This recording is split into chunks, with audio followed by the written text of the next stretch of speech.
feeling some type of way. Hey, I have no idea what I'm doing.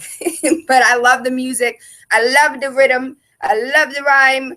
Put it together. It's bobsled time. Don't ask me. I would advise everybody, if you have Netflix streaming, go back to the Stone Age and go to Netflix DVDs. There's a lot of movies that are unable to be streamed. I don't know why, but you can get through the DVD. And I think we pay $20 a month for unlimited Netflix streaming, and then we get 2 discs every time we replenish. And it's $20. Any movie that you want, you can go back. Anari we just got Howard the Duck, throwback Howard the Duck. And of course, Ted 1. But I absolutely love it. You guys do not need cable. What you pay a month for cable, I promise you, what you pay a month for cable, $170 something for 3,000 channels, and you can't watch none of them. Please call your subscriber. All those channels, I pay that a year for the television that we watch. As far as streaming is concerned and all that other nonsense, you don't have to waste your money. Long story short. So I have some really good news that I would love to share with you. Do you guys remember when we had the first African-American NASCAR, national NASCAR sponsor, driver, the first Black African-American owned NASCAR motor vehicle? You remember that? Well, guess what? They just hired their first African-American woman to be a driver. We're about to take over.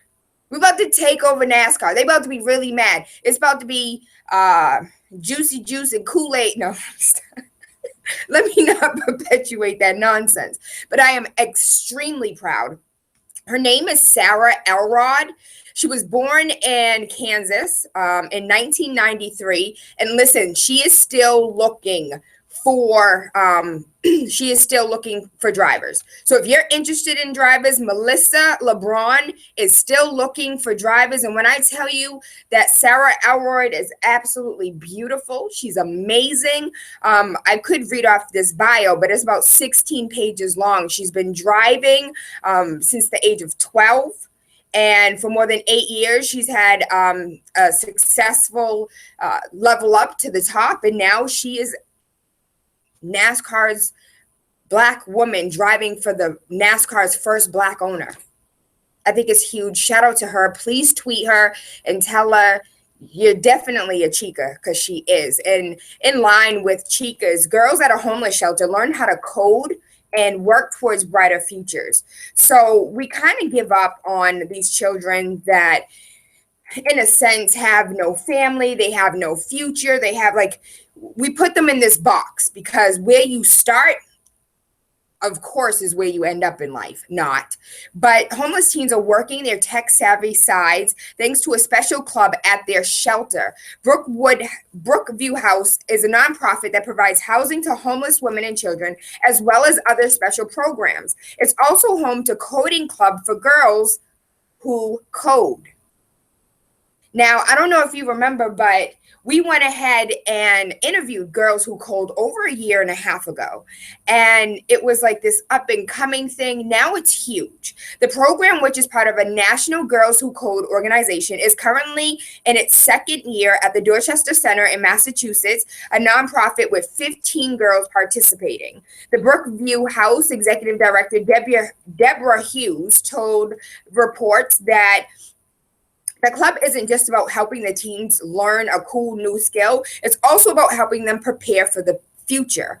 Our purpose, she says, is to help them increase their self-esteem, their confidence, and to prevent future homelessness.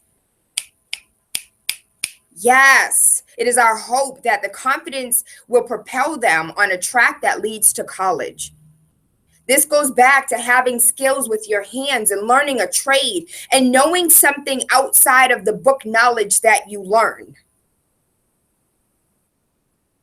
I'm really excited, and I cannot wait for girls who code to start making their ways into schools, start making their ways into elementary schools. I believe it's possible. Louisiana makes targeting police officers a hate crime with the new Blue Lives Matter bill. I'm sorry, when we gonna make it illegal for you to just knock a Negro out? When's that gonna be illegal? That's been legal for hundreds of years. When's it going to be illegal? Because the police have been a protected group all of their existence. Louisiana is set to become the first state to pass legislation. Mind you, you have to be very, very careful and listen to the language. The first state to pass legislation. These are laws, baby. This is why it's important to vote, my love. This is why it's important for you to be politically, civically engaged, baby. Like, I need for you to open your eyes and stop reading World Star Hip Hop and start paying attention to the world that's around you. First state to pass legislation making it a hate crime to target police officers. The Blue Lives Matter bill is aimed at expanding the state's hate crime statute to include targeting of officers, firefighters, and EMS personnel. The bill, which has passed through both chambers of Louisiana state legislature, will be signed into law by the governor soon. Part of the legislation reads, and again, I go back to this is the important part. This is the part that matters, because at the end of the day, when you're in court, the judge isn't looking at the trueness of the fact. Well, the facts are there. Yeah, the facts are there. But I cannot use my sound judgment, even though I can see clearly now that the rain is gone, that you are not the one that deserves to be in jail. But because of the statutes, because the legislation says, because the law states, I have to go by the law, the letter of the law. And those I's are dotted and those T's are crossed. And unless it reads in a manner which is fitting or suits or, you know, allows you to be that victim, you going to jail today. It shall be unlawful for any person to select the victim of the following offenses against a person and property because of actual or perceived race, age, gender, religion, color, creed, disability, sexual orientation, national origin, or ancestry of that person or the owner or occupant of that property, or because of actual or perceived membership or service in or employment with or organization, or because of actual or perceived employment as law enforcement officer, firefighter, or emergency medical service personnel. Now, that is the legislation. That is the law. That is what it reads.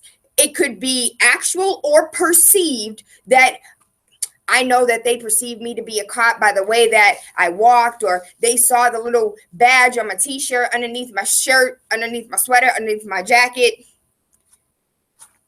This is very dangerous. My personal opinion, do your own due diligence. Louisiana Representative Lance Harris authored the HB 953 bill after Texas Sheriff Darren Goforth was ambushed and killed in August. It looked like it was strictly done because someone didn't like the police officers, like a hate crime. In the news, you see a lot of people terrorizing and threatening police officers on social media just due to the fact that they are policemen. And I also see people terrorize and recently, the girl that wore the America Was Never Great Again, if you read the comments of her wearing that hat at Home Depot, if you read the comments, those comments should have put somebody in jail. And I'm not going to go ahead and spew off hateful things on air, but you can read the comments for yourself. It'll blow your mind what people really think about you, especially when they don't have a profile picture that matches their name. Coach Snoop, I've been waiting for this for a really long time, is a documentary series that you need to see. You don't have to be a fan of football or even Snoop Dogg to appreciate AOL.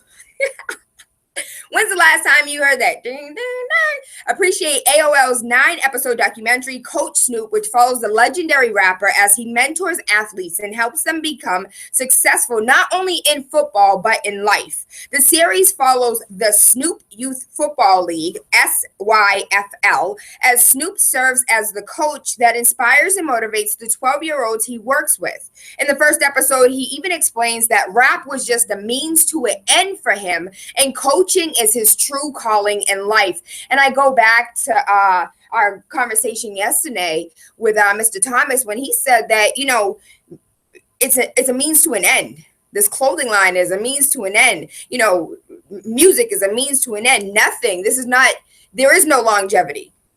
It's just to get you to that next level. Shout out to Snoop. Shout out for what he does, working with those children. I love it. Yes. Shonda Rhimes looking to produce a Detroit sisterhood inspired film. Shonda Rhimes, Betsy Beers, and Fox 2000 are coming together to work on a film based on a true story of a Detroit sisterhood. While Fox 2000 is working to obtain the rights from the ladies who make up the Dare Divas, Rhimes and Beers are brainstorming ways to take the story to the big screen for all to see. And this is exactly what we need. Do you know how many women are so quick to jump on each other and scratch each other's eyeballs out? Shout out to Big D. And there is no sisterhood. And Shonda Rhimes has a way of making us feel connected. She has a way of making us feel like we're there. She has a way of making us feel like this is what's right and this is what we should do. So, and if anybody knows or has been hooked to any of her shows, there's a special element there that I'm really excited to see come out of this. And I really hope that after this is done, more women groups will come together as well as start working together. I really think our sisters need to uplift each other and promote each other and love each other. And we need to stop the hate. We really do. We need to stop the hate. Facing death, feds seek to execute Charleston church shooter Dylan Roof over the mass shooting that killed 9 Black churchgoers.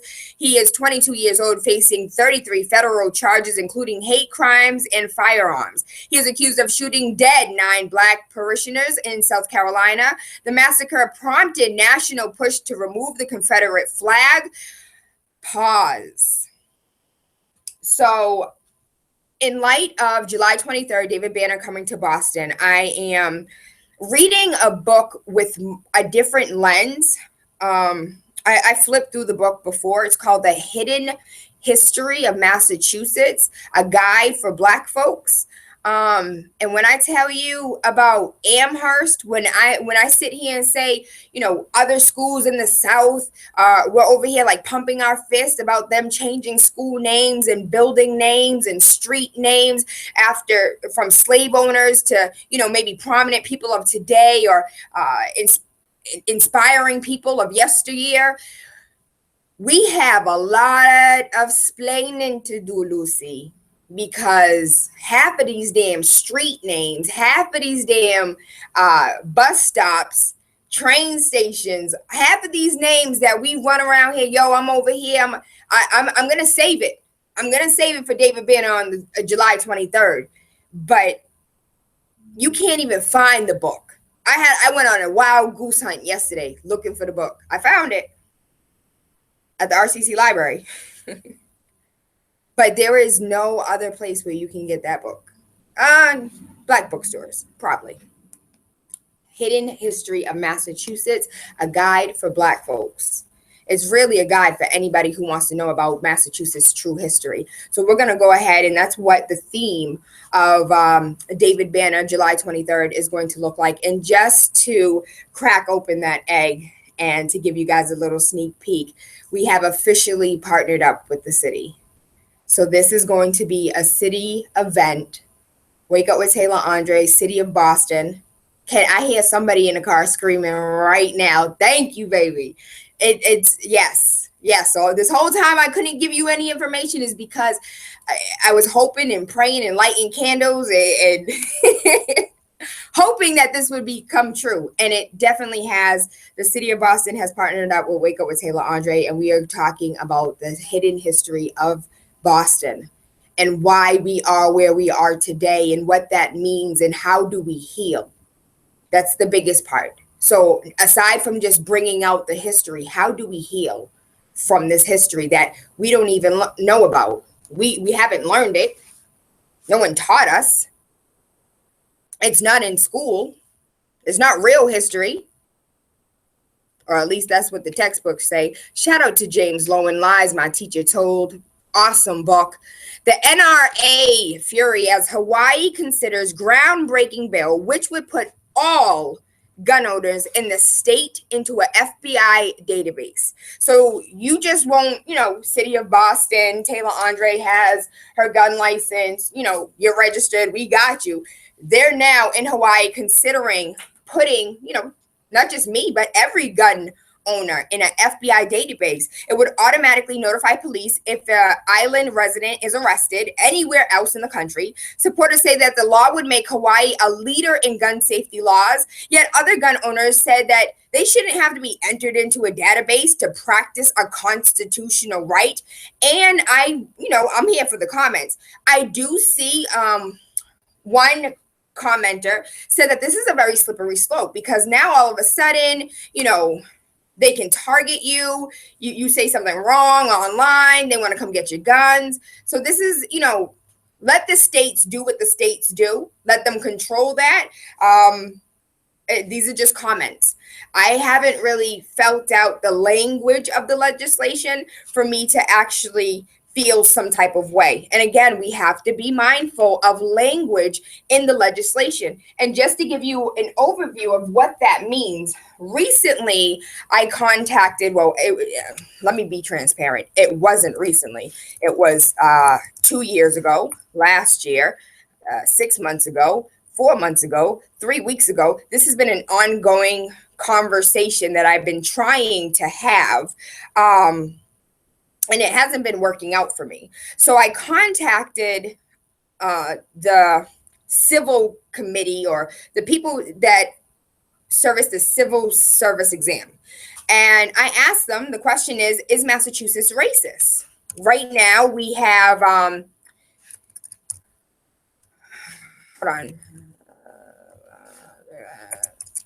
Give me 5 seconds. I'm trying to pull this up for you guys because this was on a fly. I wasn't expecting this.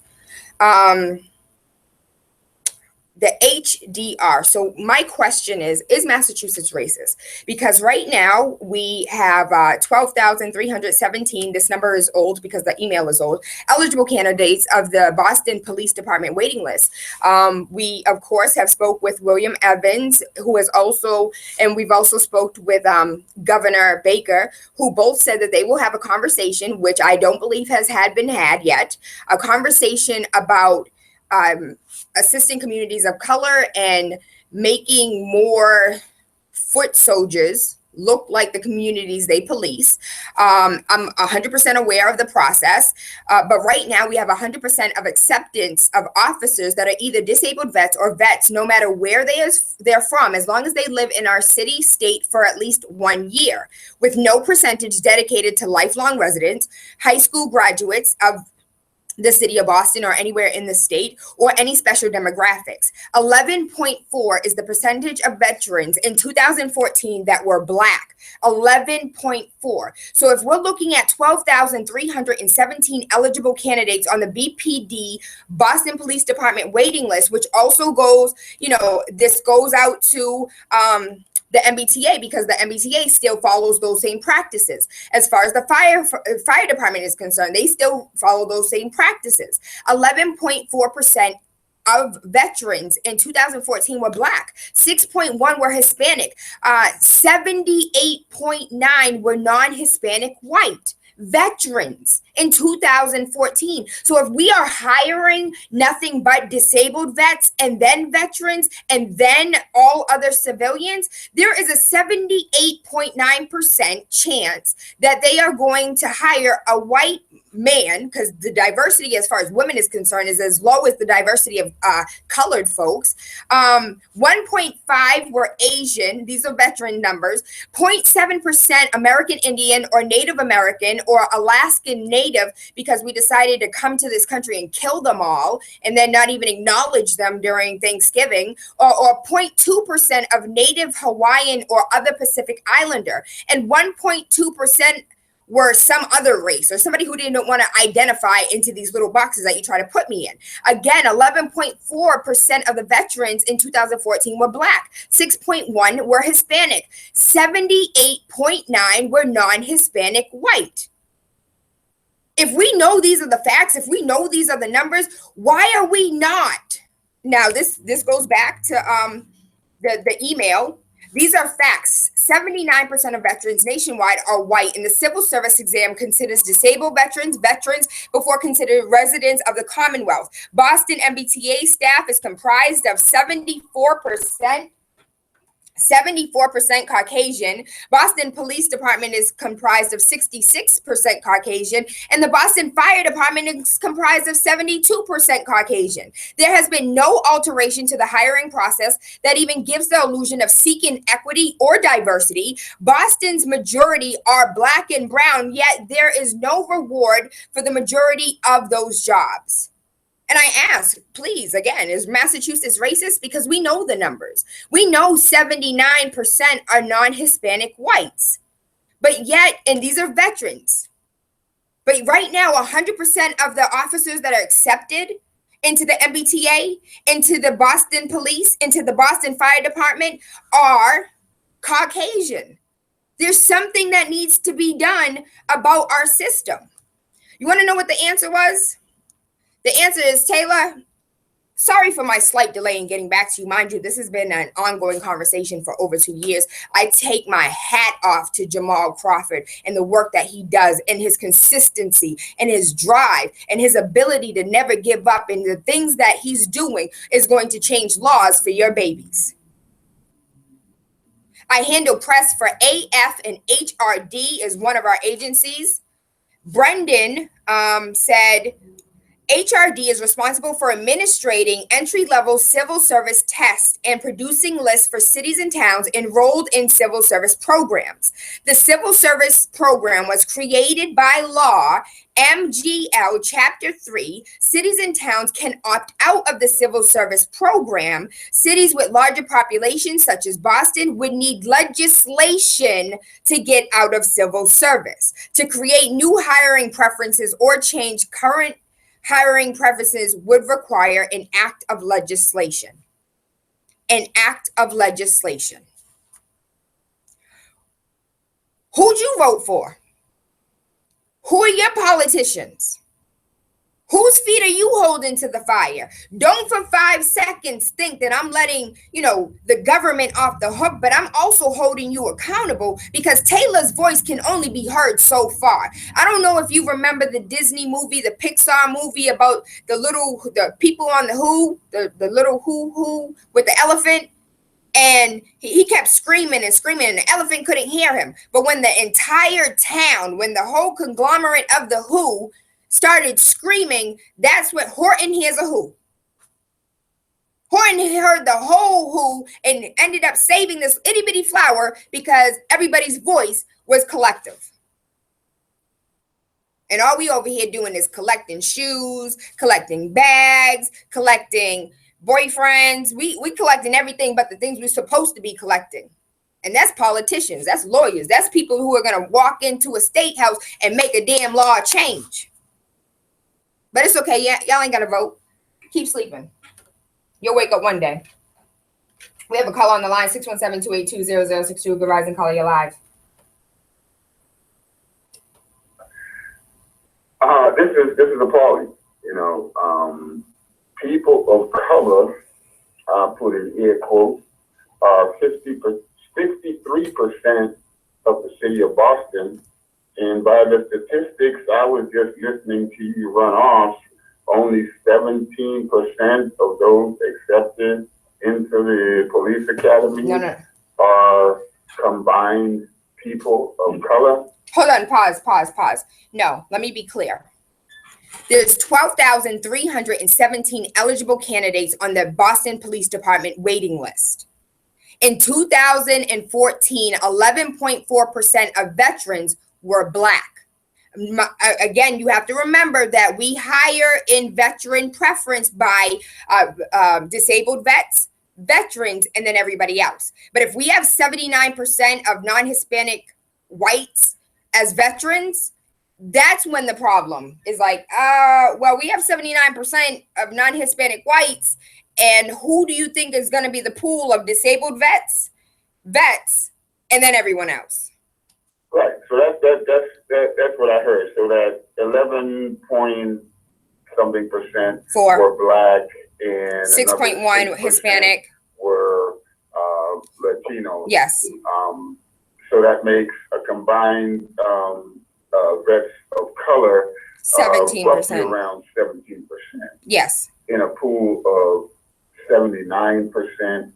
Something's wrong with those mathematics, I'm saying, when 53% of the city is people of color.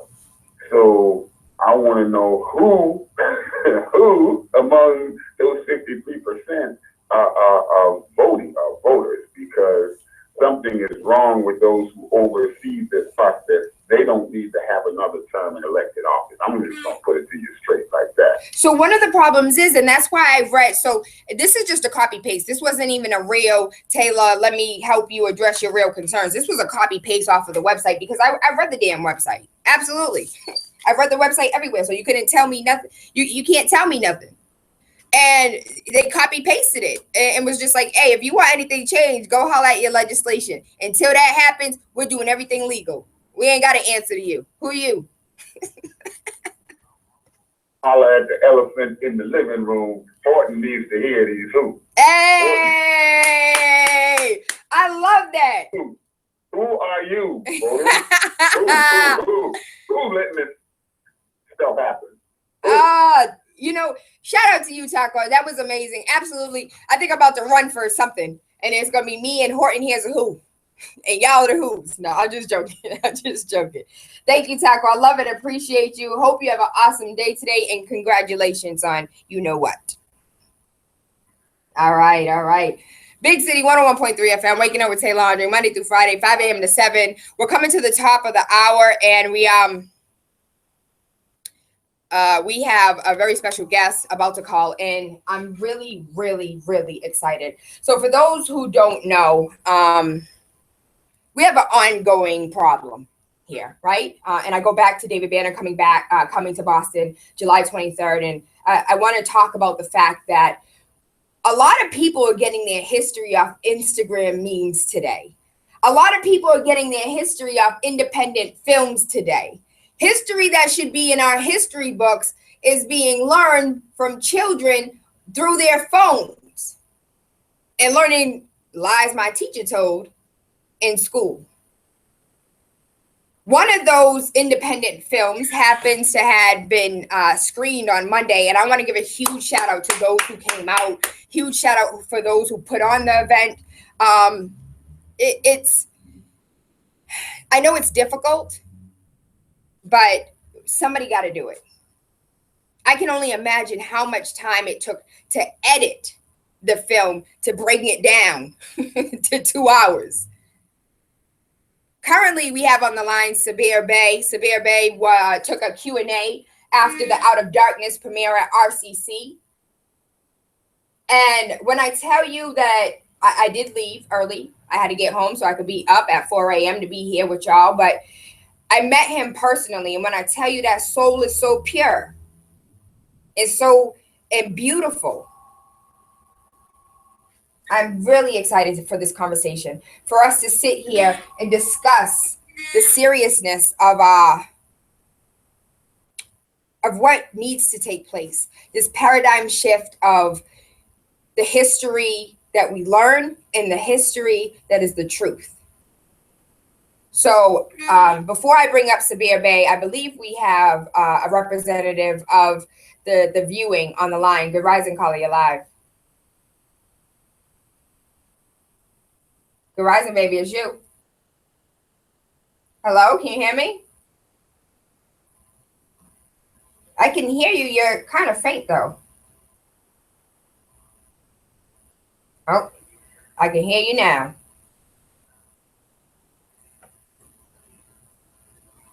That's okay. That's okay. I'm well, but if we could get your I don't know, maybe your mouth closer, maybe off speakerphone. Okay. We can hear you. We can hear you. I just want to make sure that you're loud and clear, boo.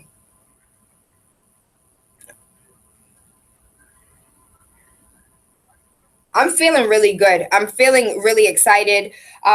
There's an awakening happening. People are realizing what's going on in the world around them. And people are sick and tired of being sick and tired, but yet we still send our children to school to learn history that has absolutely zero truth to it. More fable than truth. So I'm excited that we are, Boston is filled with these screenings. Boston is filled. Hidden Colors 4 is actually screening here. We're one of the cities to screen on Thursday. I'm really excited. Out of Darkness was on Monday. I'm really excited because people are wondering and inboxing, how do I get Hidden Colors 1, 2, and 3? 4 is coming out, and I feel like I'm missing something. And I love the fact that we're beginning to awaken, even though many of us have been awake for a while now. Mm-hmm. That is so true. Mm-hmm. What happened, and I'm glad that it's showing out there. We're not even finished yet, and I'm going to give a shout out to the promoters who made this event happen, which turned out Sister Blaine and Ida and the rest of the crew that was, who made that happen at the college. It was good. Thank you for coming out. Thank you for having me. Thank you for allowing me to be a part of the process, because we definitely talked about it on air, trying to get people out there in droves just to get the knowledge, get the wisdom, and get that understanding. Yeah, but the film is like really, I heard you say earlier, because I came in and you were talking about the editing process, and that is the biggest thing in the film, is the editing process and getting things together. But that was, if you saw the graphics, anybody came out and saw those graphics in there, it was really tight. Yeah, absolutely. And just more than just the graphics. So I'm not in film. Maybe the graphics include the pictures, but I love the way that there were a lot of photos that were incorporated that you don't get to see on a daily basis. Photos that aren't shown to the public on a regular basis. I know it's gory and gruel for people to see bodies hanging from trees, but Strange Fruit wasn't just a song. It was people lived that life in a time, even today. And you know what? Yeah, but y'all, you saw, well, you didn't stay, but the film is 3 hours long. We didn't want to make it an emotional film. We wanted to deal with the facts. And dealing in film, a lot of stuff is emotional, and we didn't want to do that. We wanted to really show the truth about what is going on. Mm-hmm. When you watch the film, we speak about, I don't know if your listening audience are familiar with the Treaty of Verona. I don't know if they're familiar with Charles Martel. No, baby, teach us, because these are names I've never heard of. Teach me. Okay, so, and when I'm speaking, I want people to research what I'm saying to you so you can see it for yourself. Mm-hmm. Charles Martel, you can Google it, it's called Charles the Hammer. And it was one of the biggest battles of world history. And this was the fall of the Moors period, 732. So when you look at that in study history, you hear people talk about Queen Isabella and Ferdinand. You hear about that, right, in 1492. Mm-hmm. But it was a period before that when the Moors finally fell at that point. Then Queen Isabella and Ferdinand came in. I was born and raised in Philadelphia. I did a documentary back in 2010 about Noble Drali, and Brother Yassin Bey is in it, also better known as Mos Def. He's in this film. And we talked about our nationality being taken in Philadelphia, and I heard you say we take our children to their schools and they're not being taught properly. Well, I believe it was John Henry Clark said, if a man don't treat you right, he ain't going to teach you right. So we constantly allow our children to go to their school and be misled. But when you speak to other people from other countries, they're familiar with real history because they're taught real history. But when they come here, they're not talking to so-called African Americans or blacks or Latinos about that. But that's one of the biggest battles of world history. And I just want to thank all the people that came out. Boston showed love from Cape Verde to Haiti to Barbados. We had in there, Trinidad, Somalia, Ethiopia. We had everybody in there because we are all one people, and that's what I loved about it. I love that part that and when people talk about how they separate us up, we're all the same people as one.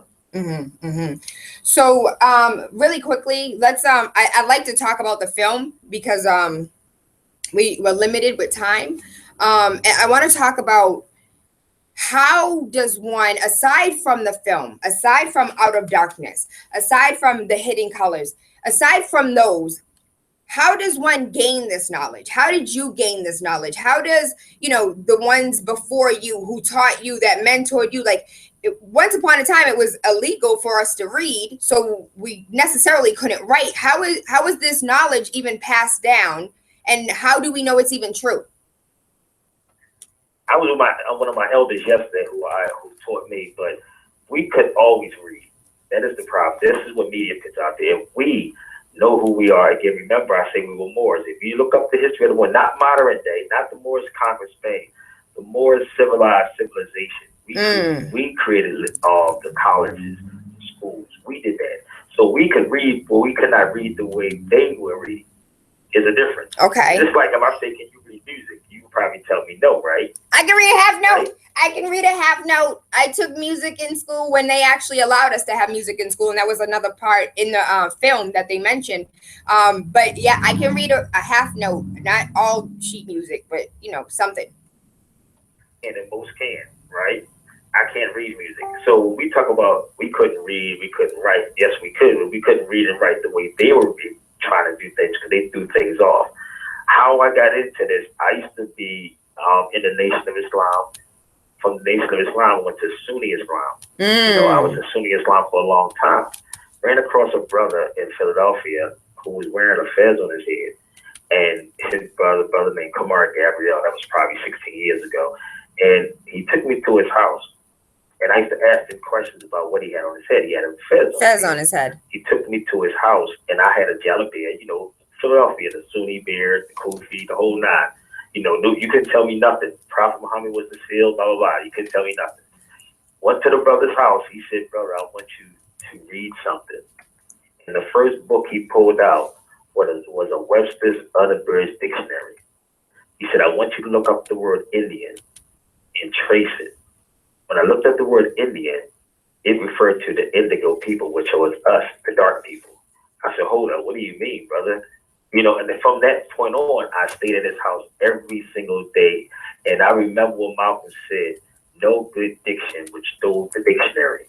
When you understand a prefix and a suffix and the denotations, you would get everything. So this is why when we tell people to study, we tell people to get an unabridged dictionary, a law dictionary, and a thesaurus. So when I got into this, it was like I was rocking it, because I also was in the streets of Philadelphia, but I was doing the mixed thing. Yeah. 1 foot in, 1 foot out. Yeah. When I got into this information, it took me to a whole nother level, and it was about our ancestors of being Moors. And that's how I got into this. I sat with this brother for 3 years, practically moved in his house, because all my time was spent going through law dictionaries, going through real history books. And then he took me to Camden, New Jersey to meet my teacher, Brother Taj Tariq Bey. And it went to a whole nother level. So, all right, there's a lot of information there. First of all, you mentioned the fact that he wore a fez. Now, the only people I know that wear fezes are the, not the Masons, the Shriners. Yeah. So how do they relate when it comes to Shriners that wear fezes? And fezes are the things that look like thimbles. Sometimes they're red, sometimes they're green. I've seen them as black, but they're little things that look like, they're hats that look like thimbles. They're like kind of like box roundish. I can't explain it. I'll post a picture of it. But how does the Ali, the Beys, how does the Moors and the Fez, I don't know, how do they relate? Because I'm not afraid to say I'm ignorant. I'm not afraid to say I don't know. So if I don't know, I can almost guarantee 90% of the listeners don't know either. Okay, let me get into this real quick. First of all, you said Shriners. Mason, the word Mason only means my son. I am your son. Your son. I'm born from the womb of a woman. That's where I'm from. It's not in Europeans what we call Shriners and Scottish Rites. They're basically your children also. The fez symbolizes the womb of the woman. And for people that don't understand it, it's the symbols. We don't wear symbols on our fez. Our fez are not tied down on one side. European feathers are tied down. The Scottish Rite, they're tied down on one side. A Shriner just means someone who protects a shrine. That's what a Shriner is. So when you look at a Shriner, what is the Shriner that's protecting? It's the dead people that call themselves Black. It's like a caretaker in the cemetery who protects what? Dead people. So that's all it really symbolizes. When we graduate from college in high school, we put it on our heads. We call it, it's cap and gown, but it's basically called a mortar board. What does mortar do? It holds masonry. You follow me with the symbol? And what happens, Europeans cannot wear the fez outside like Moors can. They have to tie it down on one side and wear it at parties or quiet in their little clubs. They cannot come outside. So really, they're secretly talking about truly who you are. That's who they're talking about. All the symbols is based on your history. You just don't know because you've been knocked in your head and knocked unconscious. And this is also a reason why the judge bangs the mallet 3 times, which are the 3 ruffians. So it's a whole symbology behind that. But you have now the Prince Hall lodges, which we have our brothers that's in these so-called black lodges who may or may not know the truth. A lot of them are around you every day. You may not know that they're there. They're your pastors. They're your ministers in the church. They are police officers, judges, all of them. So you may not know that stuff, but a conscious person would know that they're in the lodge. And those are the keepers of the light. Those are the ones. So really quick question. When Masons talk about a 1st degree, a 2nd degree, a 33rd degree, are those different levels of what they've learned? Yes. Europeans can only go to 33 degrees. We go higher than 33 degrees. That's like a throw-out period. This is why you see a Moor with a fez that's not tied down, but related to religion, and it has nothing to do with religion. You see, when we wear our feathers, it represents the wound of the woman. When you see a scimitar on top of the fez, or on top of the crescent that you see, it's the holding, oppressing the woman, wound of the woman, and the star that's in the middle of it. So its symbology is really oppressing the child. So what happened? Moors cannot do that. So there's a whole history behind that, but you have to get into it. There's a couple of books that's out by a brother named, he passed away years ago, by brother C.M. Bay. Came out in 1947. The best books I would tell people to have on anything pertaining to this history of the Moors and the Masons. So really quickly, what are Bays, B-E-Y? What does it mean, and why did Mos Def change his name? I can tell you, there's a whole story behind Yasim. That brother, he came into the knowledge, and like most people, James Ingram's the Bay. You have a lot of Bays that said that Bay only means governor. It's not a name. We see people say that they're names. They're not names. They're titles. It's like saying Bruce Lee, Jet Li. Those are titles. They're not necessarily names. We say it because we speak in a bastardized language of English. But anyone who knows a Bay means a governor. Like Europeans have taken the word they and flipped it and used it as governor. L's are basically lawgivers. You follow me? They're not names. We don't have names. We never had names in our culture. We had titles. Like my son's name is Amir, but you would call it Prince. You see what I'm saying? That's how it was. They never were named. European Christians had names. We did not. So that's why people say, "Are you related to such and such?" I was in Bakersfield, California one day ordering something, and the girl said, I said, "What's your name for the drink?" And I said, "Shabir Bay." She said, "Oh, you related to Yasin Bay?" And I'm like, oh, wait a minute. You know, I went through the whole school and said, "Sister, just a whole lot of bays," you know, but that's a title, it's not a name. And I had to explain that to her because she was taught the same way. Yeah. So it's not a name, it's a title. That's set up. So as far as the history in which that you took that dive, that rabbit hole that you went down, what would be the primary reason why we would hide that knowledge? And you mentioned the fact that internationally, you know, every community outside of the Americas is very knowledgeable on the past, of the history, of the truth. Why specifically do you think we teach this Lies My Teacher Told by James Lowen year after year, even though we know it's not the truth? And how do we, if you know the answer to this, because I know it's a loaded question, how do we as citizens, stand up and say, listen, you're not going to keep lying to my child. Like, at some point, we're going to have to tell them the truth, because I'm mad that I'm 52 years old, 70 something years old, 20 something years old, and I'm just now finding the truth, reading it for myself. A lot of people don't find out the truth until they read, a selected reading out of college. And that's when you're like, hold on, everything I learned in high school, middle school, elementary school was a damn lie. Well, they don't teach you this in college either, unless you went to an Ivy League school. And you just mentioned something about being a citizen. I know some people may get mad and upset with me right now. I had people argue with me and say, I was born here, so I'm a citizen. Malcolm used to say, having kittens in the oven don't make them biscuits. So what Malcolm said, he was saying being born here does not make you one. What makes you a citizen is your allegiance. So this is where the law comes in. So when you study Dred Scott case, and I don't know if you're listening to audience, but when you go to law school, or anybody that's on here from law school, the case, one of the most famous cases that anyone has to study is the Dred Scott case. And there's a brother out of New York named Alton Maddox. If y'all not familiar with him, I should suggest y'all get familiar with him. He said that he told me this years ago. The only case that any black person needs to read is the Dred Scott case. What did he mean by that? He was saying, and I've read this case for 16 years, and I'm still going through it. It's real thick. It states that the descendants of Africans, that those who was imported into this country and sold as slaves, could not be citizens. Those, it didn't say all of them. It said only certain ones that was brought in could not be citizens. So what would make you a citizen of anywhere? You must first have a name and a nationality. If you go to the internet right now and punch in Declarations of Rights of a Child, right? Anyone can go there and punch in Declaration of Rights of a Child, that every child is entitled to a name and nationality at birth.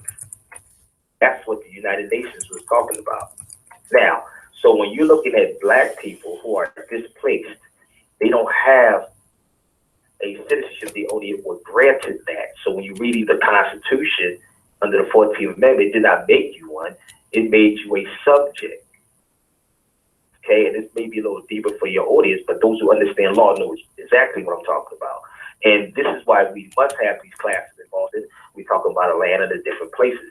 So we believe that we're citizens because we were born here. Malcolm was telling us this a long time ago.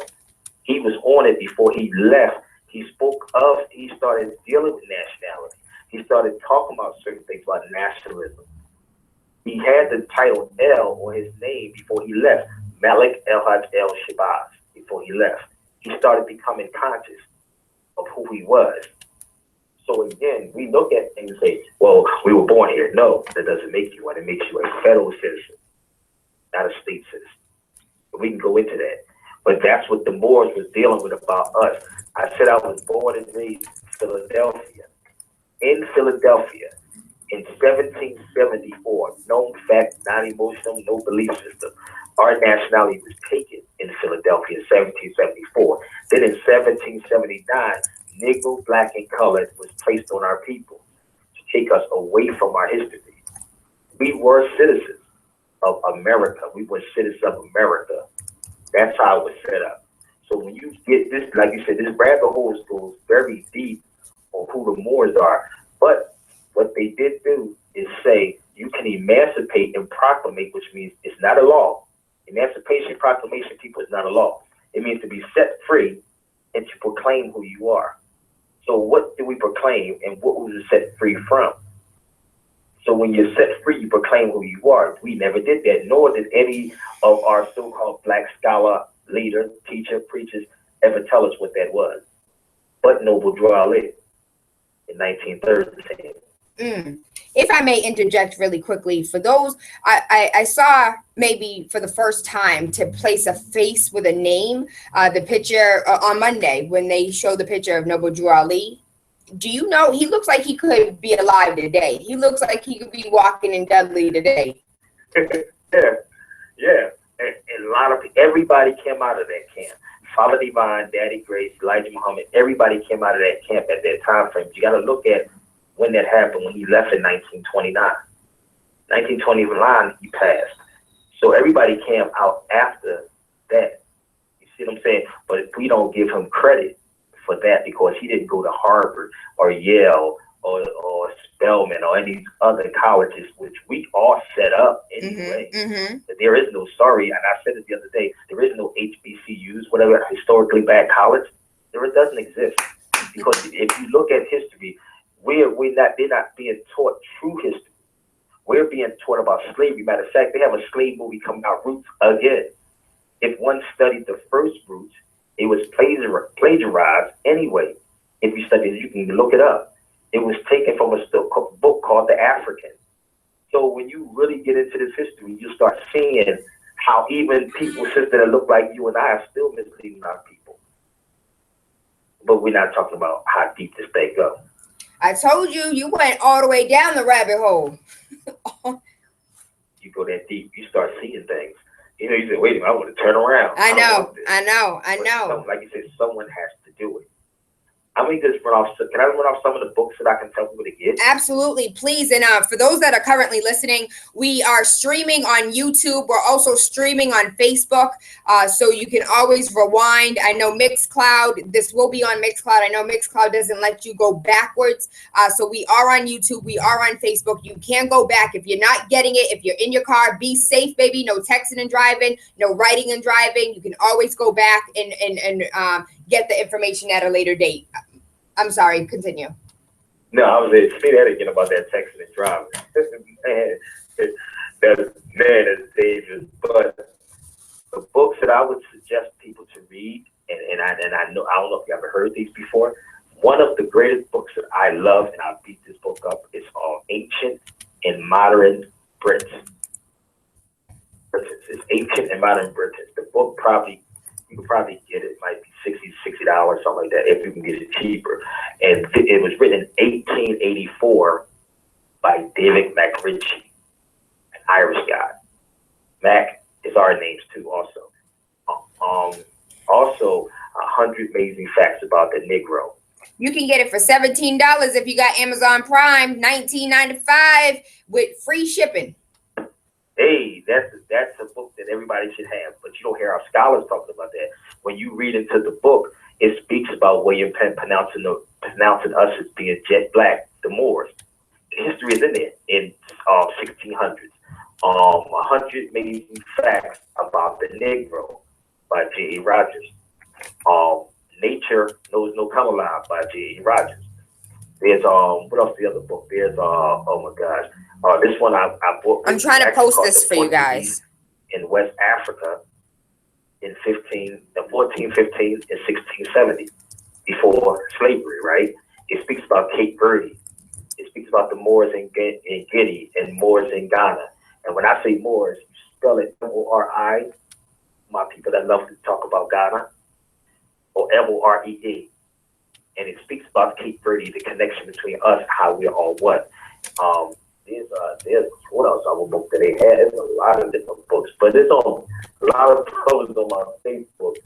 What's the other? Sex and Race by J.A. Rogers. Nature Knows No Color Line, which is one of my great books. I love that book. I mean, but it would tie everything in.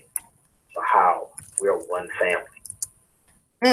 So these are the three books. I think I pulled up maybe four books that you would suggest for beginning reading if you want to start studying. Now let's talk about these babies for a second, because these babies are going from this institutionalized, nonsense that has been perpetuating year after year, coming straight out of Texas. How do we start teaching our children at home? Because a lot of these books, I'm going to be honest, I picked up some of the books that you had for sale on Monday, and, I felt illiterate. I really did. I was like, I don't know these words. So how do we then translate that to the children and have them at a younger age learning and picking up and reading this type of knowledge, but understanding the language at the same time? Okay, well, what we do, we used to have classes for children.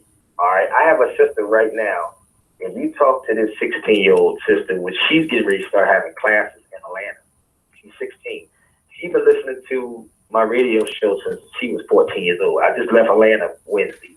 And I said, yo, whatever you need, I get the books to you. You know, you can start your own classes. She's 16. We already have our own classes. We used to have classes set up in homes, wherever we were at, and we would, you know, go through books for hours. They would go through, I don't know if you picked up 33 questions to ask the Morris child. That's I did. A book that was written for babies, you know. But we must start having these types of roundtables. It's like what Sister Blaine and them are doing in Boston. We must have, and what you're doing on the radio, because this is the most powerful tool right here, rather people know it or not. This is a very powerful tool. But we must start having these types of conversations, not unorthodox conversations leading to universal consciousness. Every single day. You know, my son was homeschooled until he was probably 6, 5, and then he went to school. And what he learned is still instilled in him, because at a young age, your mind is like a sponge. You see what I'm saying? You must not be afraid to teach your children, because it's going to help them out later on in life. That's how you have to do it. You know. So I have a question over here off of Facebook. If you guys want to call, you have any questions, 617-282-0062. We have an anonymous question about, ask them more about the U.S. being a corporation. The world is ran by one entity. The U.S. is military power. London is economic, and the Vatican City is spiritual power and control. Also the term black. On top of that, can you speak for a second about the Moors having their own nationality? Because from what I understand, the reason why I cannot pronounce his name, but Mos Def is currently in South Africa and was unable to leave because he is a naturalized citizen. He is a citizen of the world. And they're like, nah, but we got laws and you don't have your passport, so you can't go nowhere. Okay, let me address this issue for everybody that is listening on this line. I used to speak to Mos Def, and this I haven't talked to him. My missus called last Wednesday. We FaceTime all the time. He is not that he cannot leave. They try to get him out of there, and I don't want to put out too much. They try to put him out of South Africa. And they said the case that he has there is unusual. They never ran across a case like that. I know Yasim. I know his attitude. I know what he's doing. It's not that he couldn't leave. We were together in L.A. last July in L.A. So when people with rumors on radio saying he could not leave, he was out of there. He was in L.A. last year. What happens is that the passport, they're talking about the world passport. That's what they're talking about. The world passport, if you look it up, it's been around long as the regular passport. The U.S. passport wasn't around that long. People got to do their research. So again, rumors on TV and radio. So this is why you really don't hear about it now. It's not that he could not leave. They were trying to kick him out, but he did not want to come back to the U.S. That's what was going on. It wasn't that he couldn't. He don't want to come back. They try to get rid of him out of there. But the rightful world is ours. And he's the type of person that would tell it. If you ever follow his career, besides the act, he's the type of person that really put it out there. And I don't want to jeopardize his life by saying certain things, because you got people that like to be on the sideline and cheer you on, and they will never be there for you. Wow. You know what I'm saying? So, yeah. But he's good. He's very good. And what was the other question? You said something else. It was about teaching the babies, but I think you covered that when you were talking about your son being taught at home. And I did actually pick up that book, the 100 questions that you ask a child. I actually wish I had cash on me, because that's the book that I would have picked up, and the kids wouldn't have went to school on yesterday. I'll bring you one back. I'll be back in Boston on Thursday. This Thursday? I'm in Philadelphia. I'll be back there. I fly out of there on Thursday. So listen, can we do something? I don't know what your schedule's like, but can we do a video interview? Like, can we do a face-to-face? Because I have questions, and I want answers. Like, I need answers. I feel like I'm so lost, and I'm in this space right now where I'm learning and I'm reading and I'm understanding what I'm reading, but I'm unable to filter my feelings out of it. Like, I can't just absorb the knowledge. My feelings are in it, and I feel the weight of the world on my shoulders. And it's just like, well, nobody's out. There's no Superman. I got to put on a cape. So I'm trying to. You don't listen. Don't look for one person. This is what happens with our people when they chop the head off of one person, and they understand this. And it's not always what you would claim to be the enemy. It could be a person that's right next to you, that's sitting with you in your room, that could be jealous of you because of what you're doing. So you're not by yourself. This is why when I go from state to state and we talk about building with our people, I said, and even when I said to Blaine, build these classes. Let's have classes in your house. Let's record everything that's going on. Let people see that this is what's happening. Even the people that you think are conscious are not really your friends. They're not really there for you, because there's always a jealousy. You must remove the jealousy. You must remove the ego. You know what I'm saying? To achieve this. This is why I can move in each community and build with our people, because we're one family. I don't separate our people.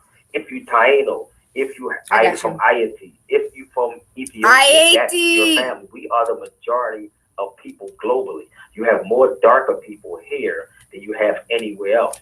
It's more of us than any European, but they use manipulation to control people. How much you want? You want this? I got you. And this is what Brother Yassil was going through. That's why I said I don't want to talk too much about what he's doing, but we must be there to support this brother and don't believe the gossip on radio. Hey, don't believe the hype.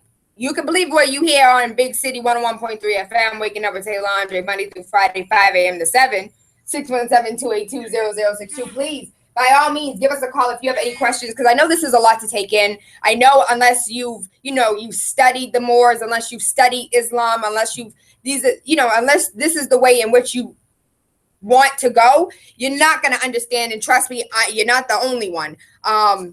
But I am willing to learn, and I'm willing to read. And as long as you have that willingness and that ability, you won't be stopped. I have, shout out to Carlito. This is a Facebook message. He said that he's in Atlanta and he would love to know where the young lady, the 16-year-old teacher is. Well, she's getting everything together. I'll put that information on my Facebook. If you go to my Facebook, Sabir Bay, she's on my page. But I will be announcing that. I told her I would get all the information to her. If you want the correct spelling, let me get my correct spelling on my name. Sabir, and the title is Bey Day, Sabir Day. And you said something about black. I'm trying to remember what it was when you mentioned the word black. It was something that a question that you asked, and the reason why we say that the word we're not black, because that is a modern English. I don't know if you saw the movie with Martin Lawrence. Remember Black Knight in the movie? Yes. When he went back in time and he was like a knight, but he was the only black person there. No, he wasn't black. Listen to what they called him in the movie. He called him a Moor through the whole movie. Remember, he went underwater, and when you're unconscious mentally, like Walking Dead, if you hit in your head, what I told you about the mallet 3 times, you hit in your head and knocked unconscious. When he fell in the water, remember the scene? And he went underwater, and he came up somewhere else at the same time, and he kept in Normandy, and he kept calling him a Moor. He said, "I'm getting tired of this Moor thing more and more." Remember that? Yes. He kept saying it, and he said, "What is with this Moor thing?" He said, "Watch your tongue more. Go back and watch the movie."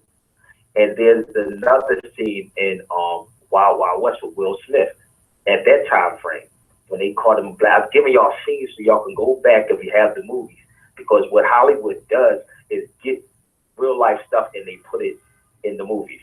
At the time frame, they called Will Smith a blackamoor in Wild Wild West. He said, and I'm going to show you the scene in the movie when Lutless was on the train and kidnapped the girl. He said, "When there's no doubt, a blackamoor like yourself." That was the time frame of them taking the word Moor and blackamoor, because you see black, which is an adjective describing the Moor. They say, "When there's no doubt, a blackamoor like yourself," in the movie. The movie Robin Hood with Morgan Freeman is a scene when he leans against. You can go to the clips on YouTube and see the little clips that people put up. He said the European said to him, "Curse the Saracens and Moors." Moors were Saracens and they were Moors. And he asked him, "What kind of name is Azem?" He said, "It's Moorish." So when you're seeing these things, like true romance, these movies, they're telling you, but we're going right back to slavery again, because we can quote history about roots and talk about how we all came on slave ships. But also in Italy, they know who you are. If you look up the 4 Moors in Italy, you're going to see us being shackled together. In Italy, they take pictures there. but they know that you're a Moor there also. And you're going to see the spelling of the Moor, M-O-R-I or M-O-O-R. So in nature knows no color line, and if you study language, you have different spelling of the word Moor. Like in the Philippines, it's Moro. They're not Filipinos, they're called Moro, M-O-R-O. So once you start understanding the language, you'll start putting the pieces together. See, well, wait a minute, they talk about the same people. There is no difference. It's you that separates yourself. If you're Spanish, you're Morisco or Morano. That's still the Moors. They're still talking about you. So to divide the people up, they have to say, oh, he's black, he's separate than you. No, we're all the same people. Damn. That's what they have done in their history books. So again, if a man don't treat you right, he ain't gonna teach you right. So when we get into this information about the Moors, this is why you don't hear them speaking of this. You never hear them. I've been talking about hashtag out Moors Lives Matter for years, but they would never talk about that because it's not beneficial to them. They'll say this hashtag Black Lives Matter. And then they get people that don't know anything about the Moors, speak of the Moors. Oh, you talking about the Moors in Spain? Oh, you talking about those Muslims? No, we're not talking about them. We're talking about the ones over here, the Moors Jews. Yeah, because they was Jews also, the original Jews. So when people talk, they don't really understand that they speaking of the third, like their self as a third party when they really talking about themselves. I have a message over here that says in Jamaica it's maroon. Amaru or Maroon? Tupac Amaru, that was Tupac saying. Yes, they are. Jamaica is not the original people that's there. They're not. So when we study the history again, and the one thing I want to share with people is that you must study etymology or the etymon. And remind me to give you one of our DVDs when I come back to this system, because Brother Abdullah Bey we learned from Professor Burton, who passed away in 1990, I think 98, 99. He was a professor at Temple University. And he told us to always analyze and scrutinize every word. And he said, when you loosen it up and put it back together, you will see it. When you study language, it is no such thing, and I'm going to put this out here for people, as a white man's words. If it is, I'll give you $1,000 if you can find it. It doesn't exist. I don't operate like that. I don't operate on white supremacy because I understand what supremacy means. It means supreme. And we always throw this word out there. Supremacy means supreme. Okay?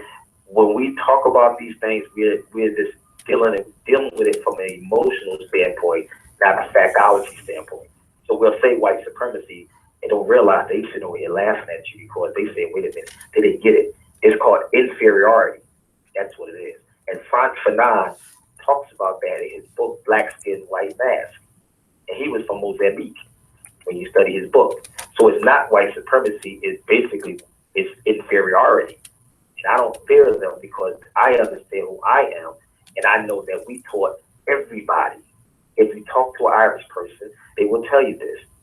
That's why I said get the book Ancient and Modern Brits, which actually will break down who the original Irish was, how they was paying tribute to the Black Danes, the Danes, where you get your term Danish from. All these things come from your ancestors. The Twa people is the short people from West Africa. Oh, the Twa, the Sankofa. They get an airline called the TWA, the Twa.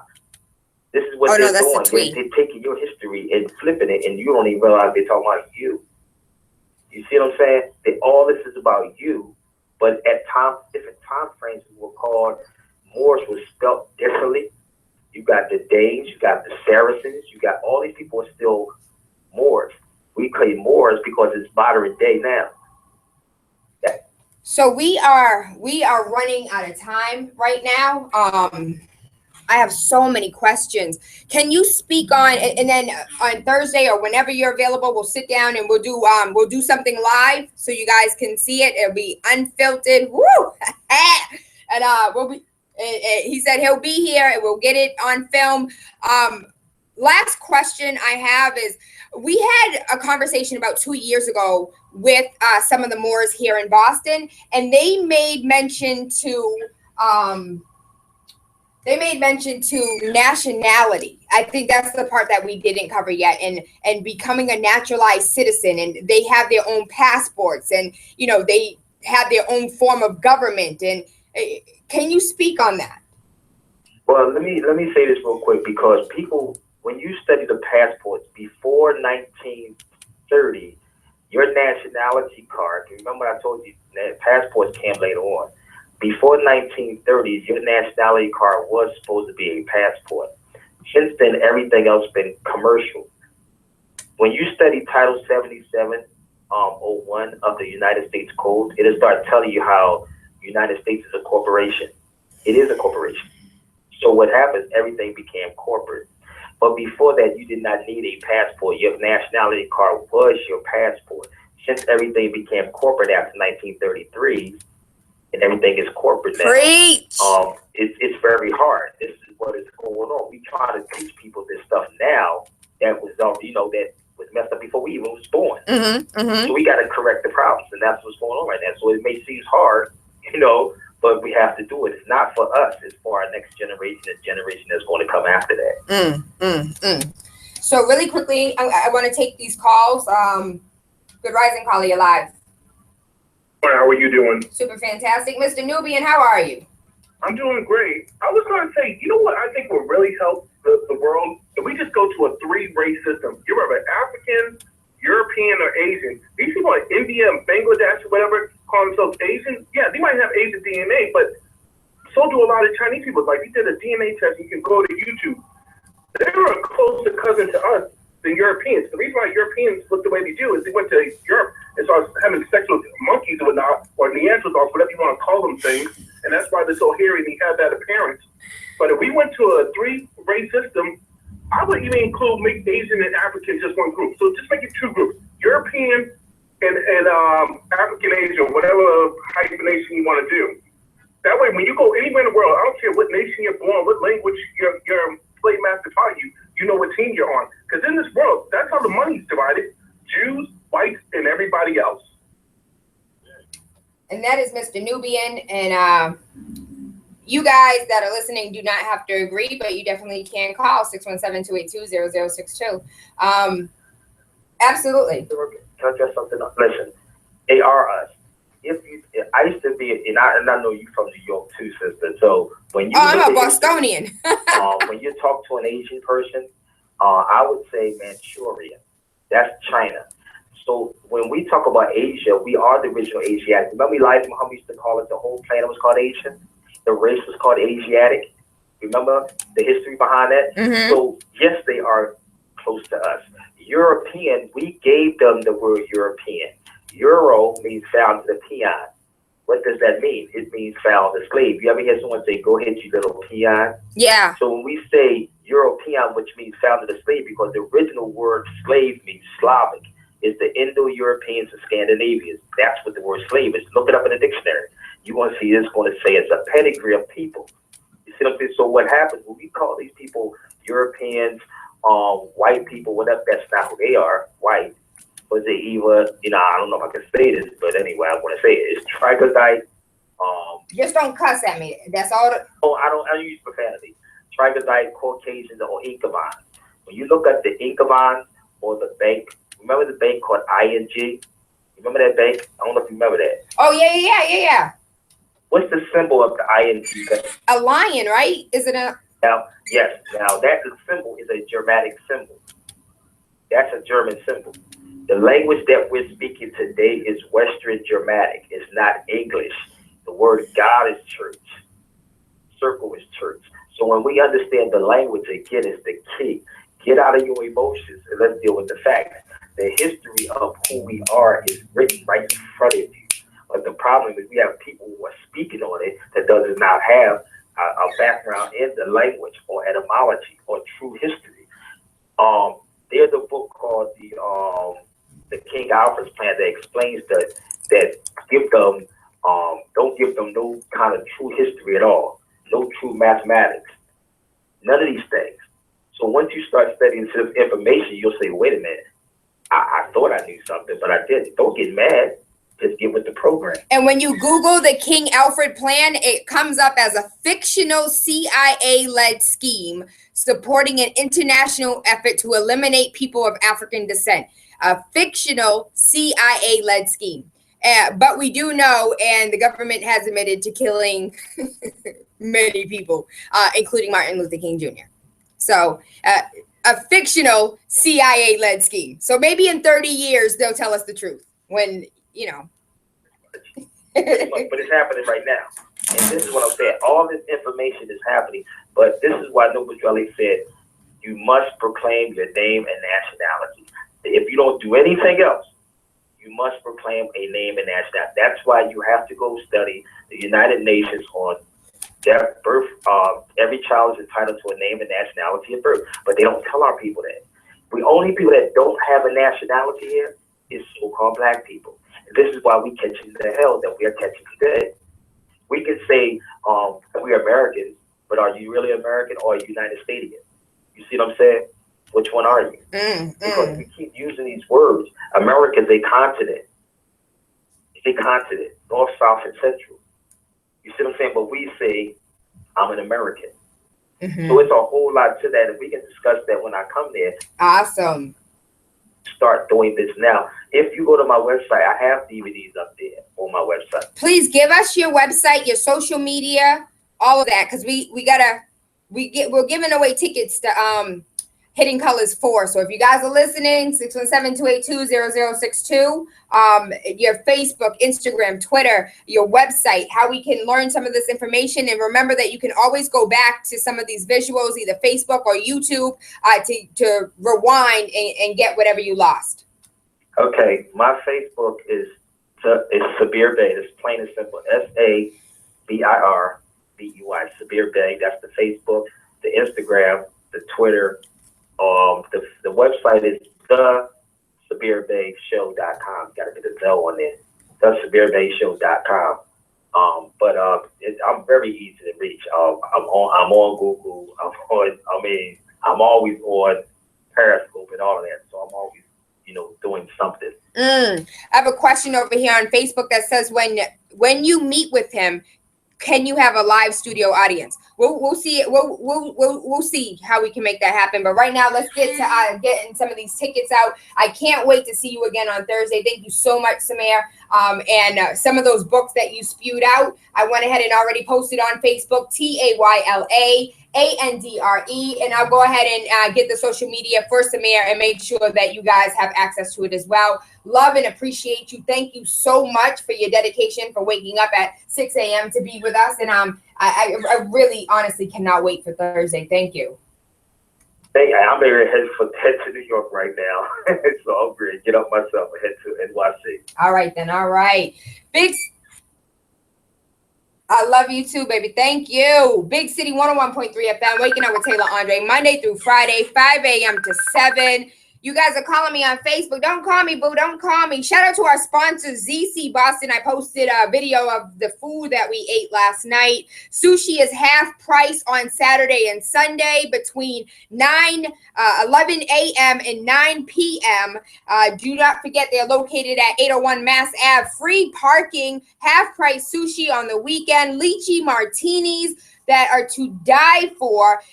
Faith's Naturals Beauty, Faith's with an S, Naturals with an S, beauty.com. If you want free samples, go to the website and get your order. They have the Pum Pum Wash, the deodorant, the rose infused oil, the Queen bath soap. What I'm going to do is I'm going to go ahead and send you guys a picture of, listen, I have thrown everything away. I no longer have soap you buy at the store. I no longer have lotion you buy at the store. I no longer have anything that you can purchase at a store. Everything is Faith's Naturals. And I can't tell you the improvement in the moisturizing of my skin. Do not forget the Cruise Care event. That is taking place on June 4th. Do not forget Cruise Cares. It is the only or the first African-American or Black or whatever you want to call it, the first diverse minority company construction in the city of Boston, making strides for a better community, a 3-mile walk to benefit the Cruise Youth Works. What does that mean? That means that they're trying to raise that money so those babies can have some jobs, okay? So Cruise Cares, that's June 4th. And do not forget, this Saturday, we are having Family Movie Day. Please come out for Family Movie Day. It is an all-day event, $10 per ticket, which buys your food. Your movie is free. Meltrack You remember Maltrack.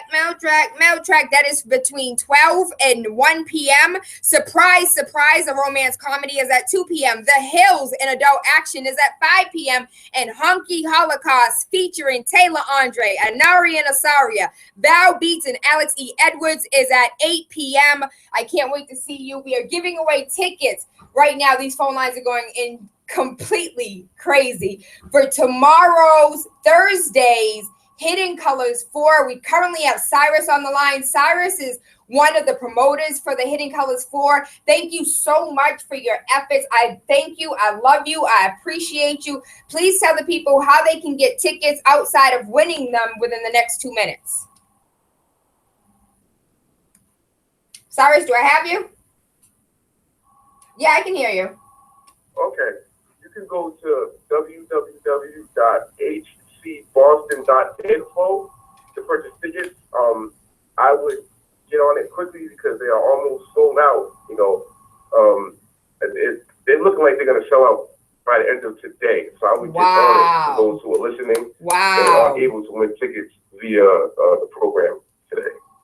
Really? So we still have the tickets for tomorrow's winners though, right? So if they're unable to purchase them, they may have a chance to win them tomorrow? Absolutely. Okay. And what if they're unable to attend, the tickets are sold out? Is there going to be a part 2? Are we going to be able to see this in the next 2 to 3 months? Well, yeah, the DVDs should be coming out very, very shortly, right after the theatrical release. Okay. So, I mean, the experience at the theater is different from watching it at home. But, I mean, if you're not able to check it out tomorrow, then that's your next best option. And do you have an option to purchase 1, 2, and 3 while we attend the movie? Well, there's not going to be DVDs there at the theater. But if you go on hiddencolorsfilm.com, you can purchase all 3 DVDs there via the website. Okay, and film.com, that's the launch pad for everything. All of the screenings for tomorrow, you can buy tickets for all the screenings, so on and so forth. DVDs, anything involving Hidden Colors is at that website, hiddencolorsfilm.com. Hiddencolorsfilm.com. So it's your world, Cyrus. Who do you want to give the ticket to? And I mean in the sense of what do you want them to say, or anything that you want them to make mention of in order for them to win? Just, you know, it beats me. I just want them to go to the theater with a clear mind and are willing to accept mental stimulation and possibly some change in their life, because this is a film that's going to change your life, especially if you see it in a theater full of other like-minded people. You know, it's gonna definitely move some mountains for you, mentally and physically. So we're giving away 1 pair today, Hidden Colors 4 tomorrow. Please do not call if you are unavailable tomorrow, because tickets are limited, and we want to make sure that the person who wins those tickets is going to be there. 617-282-0062. Cyrus, is this your first film that you guys are screening? Have you guys done any work in the past? Can we see work in the future?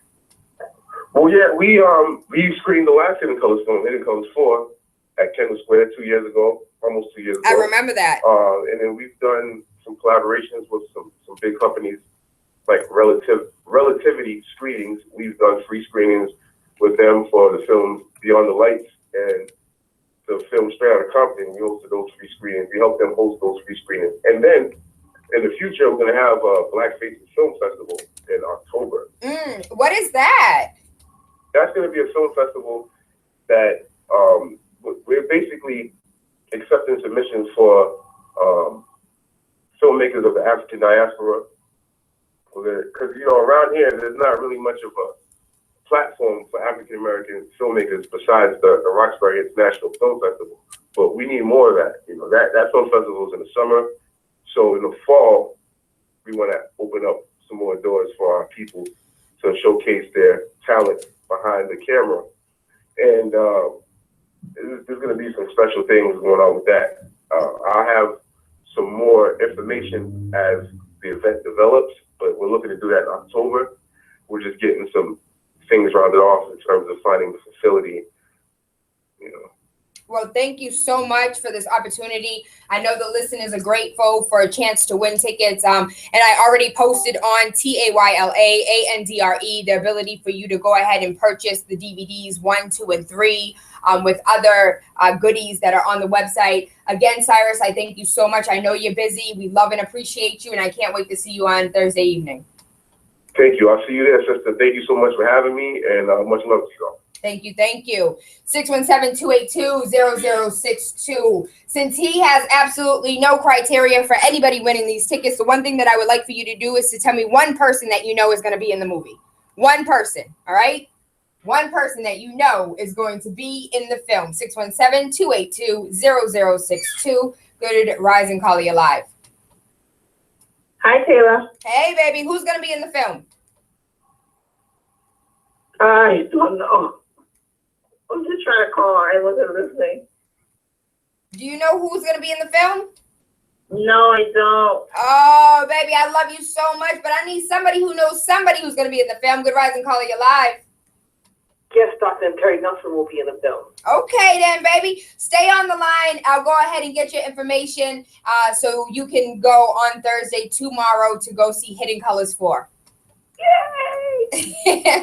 Thank you, baby. Thank you. Please hold. Do not hang up so you can get your ticket. Big City 101.3 FM, Waking Up with Tayla Andre, Monday through Friday, 5 a.m. to 7. I thank you. I love you. I appreciate you. I hope you guys have an amazing day today. And somebody hit me up and said, Tayla, where exactly is Saturday's movie day? So it's movies all damn day from 11 a.m. to 8 p.m. It is going to be at the Strand Theater.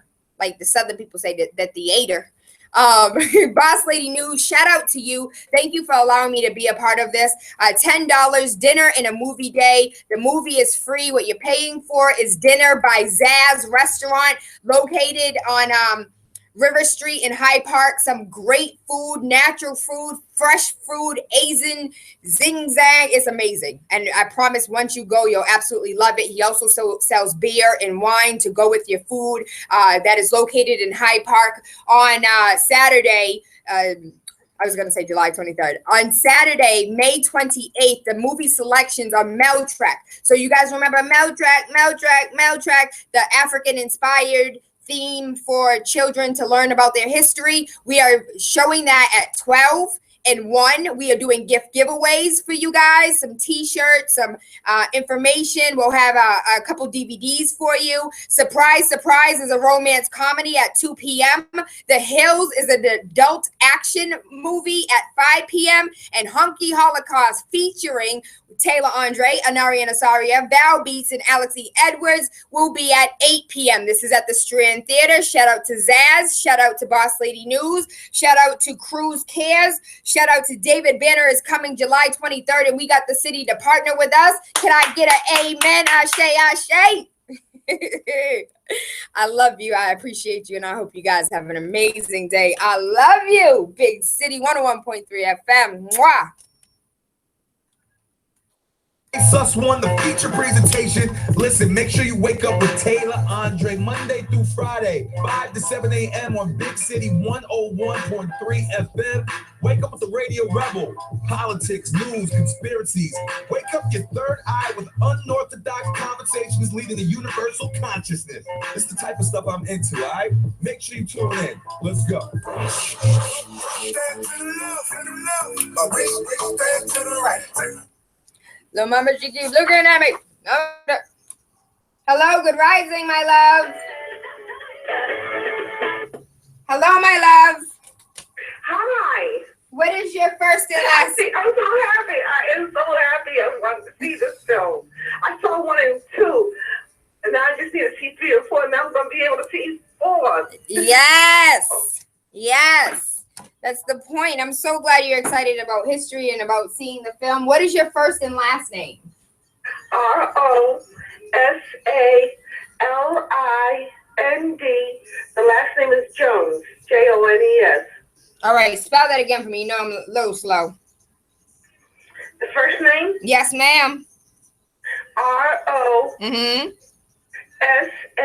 Yes, ma'am. L-I. N-D. Rosalind. Oh, Rosalind with a D. Rosalind. Yes. All right, I have that. I'll go ahead and I'll give that to the promoter, and that is your ticket. You just give him your name. He'll probably ask you about your license, and you're good to go, baby. So what show do I go to? The 6 o'clock one or the 9 o'clock one? That's a good question. Let me I have your phone number here. 4879 is the last. I'll go ahead and send you a text message and let you know which one he tried. I don't have a text. I don't have a cell phone. Oh, okay. Then I'll call you. Okay? Want my email address? Well, I can call and let you know. That'll be good. And also, Sabir, I didn't get the spelling of his name. S-A-B-I-R? Yes, ma'am. Sabir Bey, S-A-B-I-R B-E-Y. B-E-Y. And the name of his book is called 100 Questions to Ask Children. So I don't have that in front of me. He said that he's gonna bring me one when he comes on Thursday, so I'll mention it on Friday. Okay, that works for you? That works for me. All right, baby. I love you. I hope you have a good day today. And May 28th, the thing is $10. What thing? Oh, on Saturday, yes, it's $10, and that covers your food, and then the movie is what is free. Okay, and that's at the Strand Theater. Okay, great. All right, thank you. You're welcome, baby. Have a good day. Okay, thank you too. Bye-bye. Thank you. Facebook, YouTube, Google+. Hopefully today's conversation was exactly what you needed. That's my only purpose in life, is to feed you spiritually, mentally, emotionally, and on Fridays, sexually. I love you. I appreciate you. And I hope you guys have an amazing day.